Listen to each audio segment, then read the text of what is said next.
What is happening, guys? ChrisMinGG here, and today I am reviewing Golisopod Macargo by Zach Zamora, 13th place, Memphis Regional. So I'm going to talk about the individual card choices, run through the deck list as a whole, and basically talk about why you should consider going into your pre-Lost Thunder Cups and events.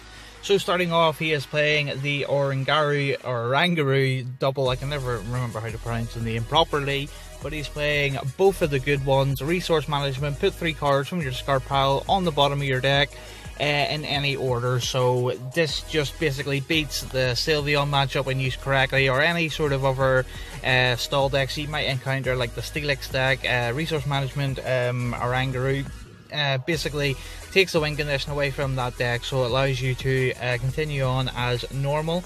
And of course, the other good Orangaru is the draw 1 instruct. If you have less than 3 cards in your hand, draw until you have 3. The Psychic, I don't imagine you attack with it very often, but you can definitely use it. 60 plus 20 for each energy your opponent has on their active Pokemon, so this can still do a lot of damage against stuff like Malamar. So having it as a backup definitely isn't a bad thing, and I can retreat for a DCE, which is actually pretty relevant. So moving on to the other tech Pokemon, there is one copy of the Buzzwole, because he is playing Rainbow Energy. He would play it anyway, just because it makes Acerola immediately live with your Golisopod. So Buzzwole Sledgehammer, this is what it's there for taking automatic knockouts on Buzzwole, and it's 130 HP body, makes Zoroark really cry. They have to have a Kukui or a Dev Field or something to that extent, or else they're just going to get Sledgehammered again next turn. So one copy of it, and instead of Zoroark partnering the Golisopod, he is playing the Macargo line. Smooth over, stack a card to the top of your deck, so then you can draw straight away off Orangaru or Lily, Kukui, Acrobike if you play them, etc, etc. So Macargo instead of the Zoroark. It is Golisopod doing all the heavy lifting in this deck. Macargo is there just to make sure I can see the pieces at the right time. The other sort of tech helper Pokemon are 2 Tapu Koko. Free Retreat is absolutely insane. Allows Acerola to really do its thing better, Guzma to do its thing to the full extent. And literally when, say, a Golisopod is being knocked out, you promote the Tapu Koko, evolve up another Golisopod, and shove it straight in for first impression. So Tapu Koko is really that important for the deck. That's why he's playing 2 of it. He can't risk not saying it, or prizing it, or it getting knocked out. So he's playing 2 copies of Tapu Koko, and for good reason. And lastly, for the non-Golisopod cards, he's playing 1 copy of Tapu Lily GX. Yeah, you know what it does, it's in every deck. Only 1 because it's not a Zoroark deck, so saying the sort of starter card isn't as important. So that's why he's only playing 1 copy. Then moving on to the main line of the deck, he is playing 3 copies of the ability Wimpod. 70 HP, went by during your first turn. This Pokemon has no retreat cost, so this is just basically like a makeshift Tapu Koko. The thing that, you can start with it and then get Tapu Koko onto the bench, promote it into the active, and then all your plays are immediately live. And this does retreat for 3 retreat costs, which is kind of sucky, and thanks to your boy Chancho and Weavile, this is actually debatably the worst Wimpod in this current meta. Although its ability is insane, just not being able to play it down on the bench when Chancho attacks with its Spell of Silence, or giving Weavile more damage, are not things that you really want to do. So he's playing 3 of it and 1 copy of the other Wimpod. Scamper away, shuffle this card and all cards attached to it into your deck. 1 Grass Energy does ram, so you can maybe knock into like Lycanrocs and stuff, I guess, but Scamper Away is nice. It's just another way of promoting things into the active, or you can pile on a bunch of energy, Scamper Away, just to make you not deck out. But I think he quoted that the most important thing about this Wimpod is it retreats for a DCE, which is really important, because in a sort of tight scenario it still means you can first impression at the cost of discarding a DCE. So that's why he's playing that split of Wimpods. He's playing 1 copy of Baby Golisopod, 130 HP body. We all know how good that is thanks to Baby Buzzwole. Armor, this Pokemon takes 30 less damage from attacks, which is just really good. Turns out 130 HP body into something a lot more threatening. The card's really hard to knock out, and not only that, it has a really good attack as well. A grass and a DCA, something this deck can accomplish, no problem. It'll do 80, and if you're attacking a Pokemon GX or EX, it'll do 150, 180 with Choice Band. That's the magic number that takes out pretty much all, bar Buzzwole, pretty much all basic and EXGXs, so that is really good. The one copy obviously put in a lot of work. People didn't really play this card, didn't really pay attention to it, but I think people might start now, better start buying them. So the one copy of that, and then the main guy is of course probably the best one energy attacker in the game right now. There's stuff like Lucario and other cards that do 30 plus 90 under certain conditions, but Golisopod just does it so well because it has a wide range of cards that really support the first impression full damage output. Acerola, Guzma, Escape Rope, like there's so many things that Golisopod works really well with. So as I say, the main attack in the deck is the first impression. You want to chain that every single turn, and as a backup you have Armor Press, which comes in clutch in a lot of different scenarios. Against like Zoroark, you can fire in a first impression, then next turn Armor Press. It seems a bit more fluent depending on your hand. And the Crossing God GX gets Golisopod out of there for 150 damage, 180 with a Choice Band, which basically allows you to do a lot of cool things, like take knockouts on Lele's and stuff like that. So that's the Pokemon. Moving on to the items and supporters. As I mentioned earlier, Acrobike, really good partner of Magcargo, obviously.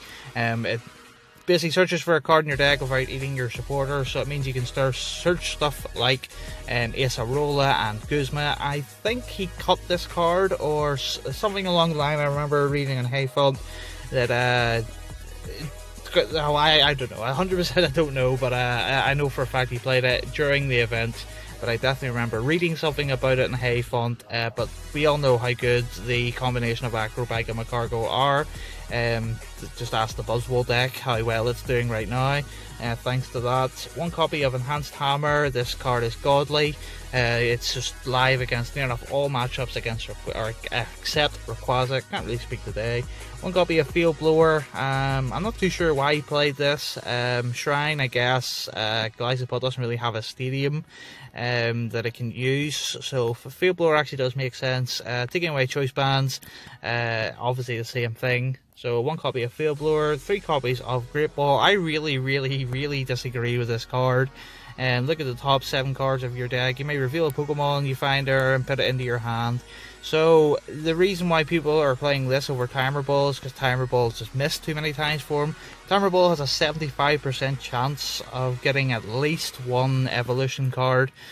Great Ball, 7 cards in around what, 53 or so card deck. Taking away prizes about 45, 44, 43, that range. So hitting the card that you need at the right time of Great Ball just doesn't happen. Great Ball is good whenever you need a Pokemon. It could be any Pokemon just to fill your bench for like the likes of Zoroark. But getting the specific card you need is very low. However, because he is playing Magcargo, I can agree with it in this deck. But other decks that don't really play Magcargo, I don't know why they're playing Great Ball over Timer Ball. But there you go, that's my rant. Great Ball is a fantastic card in this deck, but just the trend that people have started playing it in non-Magcargo decks, I really just do not like. So 3 copies of Great Ball, 3 copies of Nest Ball. Get those Tapu Kokos, those Slugmas, Wimpods down ASAP. 1 copy of Pal Pal to give you longevity in the sort of Zoroark mirror, or not mirror, Zoroark matchup.